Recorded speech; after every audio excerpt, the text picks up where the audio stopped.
אנו מכריזים בזאת על הקמת מדינה יהודית בארץ ישראל. היא מדינת ישראל. On Friday, the 14th of May 1948, in the city of Tel Aviv, David Ben-Gurion stood behind the microphone and solemnly proclaimed the establishment of a state for the Jewish people in Eretz Israel, the land of Israel. Born as David Yosef Grun on the 16th of October 1886 in Plonsk, Poland, he already founded at the age of 14 an association in Warsaw to promote Hebrew studies and emigration to the land of Israel.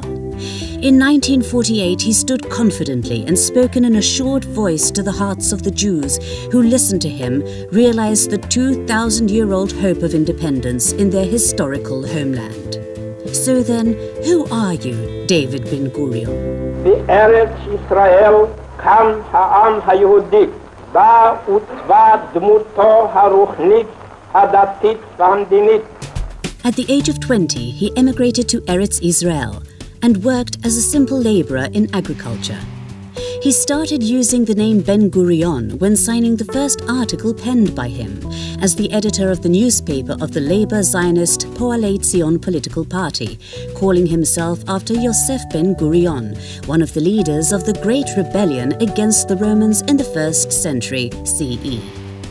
In 1915, in the midst of the First World War, he was deported to Egypt by the Ottoman rulers, from where he traveled to New York, where he founded the Hechalutz movement, dedicated to finding young Jewish people willing to emigrate to Eretz Israel to work and develop the land. Following the promulgation of the Balfour Declaration and liberation of the land from Ottoman rule by the British, Ben-Gurion became an enthusiastic supporter of the movement for voluntary enlistment in the Jewish Legion of the British Army. In 1918, he enlisted in the 38th Battalion of the Royal Fusiliers of the British Army, the battalion to which Jews of the United States and Canada volunteered. The battalion trained in the suburbs of Halifax, Canada, and from there he wrote to his wife Paula, "I left you, darling, not because I do not love you enough. I did what I must for you too, and I promise you, dear Paula, that the time is not far off when you yourself will feel this and understand." The Jewish battalions operating under British command consisted of 5,000 volunteers.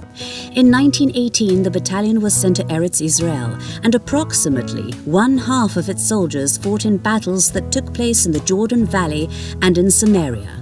In 1919, he returned to Eretz Israel, where he became one of the prominent leaders of the Yeshuv, the Jewish community in Eretz Israel. He served for 15 years as the Secretary General of the Histadrut, the general trade union that protected Jewish laborers in Eretz Israel. In 1930, he was chosen to head Mapai, the Workers' Party of the Land of Israel, which became the largest faction within the Zionist movement during that period. In his appearance before the Peel Commission in 1936, he asserted, "Our historical right exists from the dawn of the Jewish people, and the Balfour Declaration and Mandate were meant to recognize and affirm this right."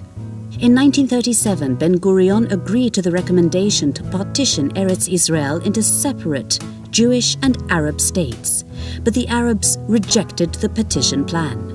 In response, the British government issued the White Paper, a policy paper that placed stringent restrictions on Jewish immigration to Eretz Israel and on the purchase of land by Jews.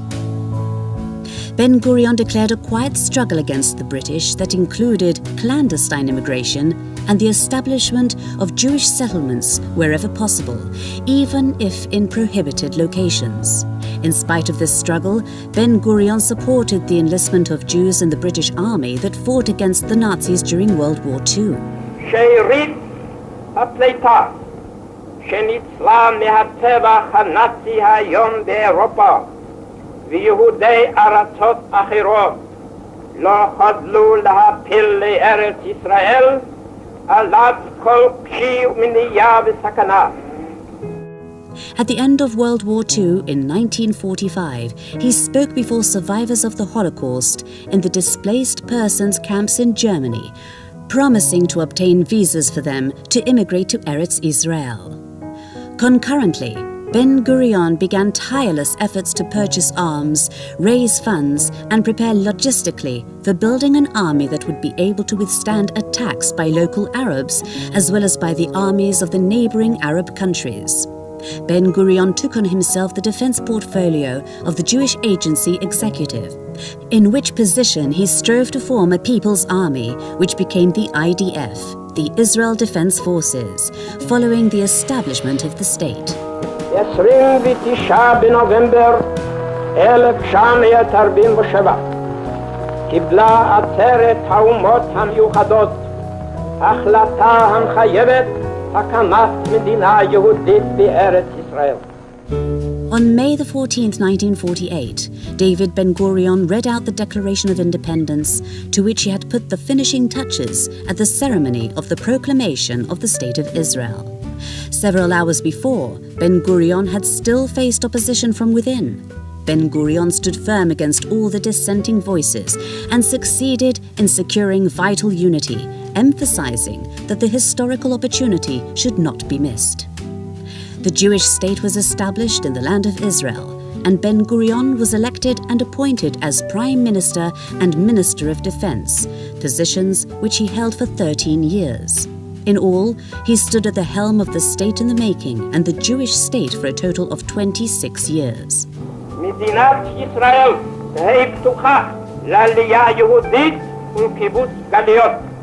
During Ben-Gurion's first term of office as Prime Minister, the Jewish population of the state doubled thanks to a wave of mass immigration, which included Jews from post-World War II Europe, as well as Jews that were expelled from Arab countries.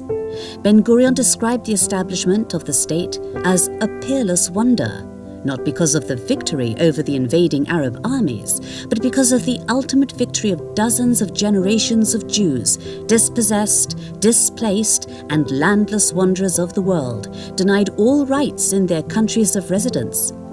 תקיים שוויון זכויות חברתי ומדיני גמור לכל אזרחיה בלי הבדל דת וגזע ומין.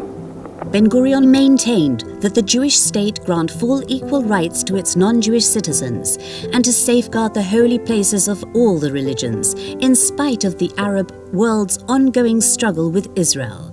אנו קוראים לאומות המאוחדות לתת יד לעם היהודי בבניין מדינתו. To uphold Israel's international standing, Ben-Gurion met with many world leaders, enlisting their support for the young state. He worked to strengthen ties with Western countries, mainly the US, England, and France, but also opened the door to cooperation between Israel and the nations of Africa, Latin America, and Asia. Ben-Gurion believed that the future of Israel lays in the Negev. He saw the Negev as the cradle of the Hebrew nation, and that the bulk and best of scientific, educational, and pioneering resources should be directed to the Negev. He was not merely content with preaching, but insisted on setting a personal case. Imbued with faith, he resigned as Prime Minister at the end of 1953 and went at the age of 67 to live in a hut in a small, recently established collective community in the Negev, Kibbutz Sde Boker. He shared in the work, in the field. Paula and David Ben-Gurion were the oldest members of the young community. Ben-Gurion related how glad he was at the possibility to plough fields that have never been touched by the hand of man. At the time of its independence, Israel had a population of 800,000, compared to a current population of 8.7 million. From a country which, following its independence, implemented an austerity regime to enable the absorption of millions of immigrants, Israel has become a modern technology-based nation, famous for its innovative, entrepreneurial, and trailblazing capabilities. On the day of his resignation from the government, Ben-Gurion broadcast on the radio an emotional farewell speech in which he thanked the people for their faith in him, without claiming that he had been free of mistakes and failures, and quoted the psalmist in the Book of Psalms, his namesake, King David. A song of ascents of David. Lord, my heart is not haughty, nor mine eyes lofty. Neither do I exercise myself in great matters or in things too high for me.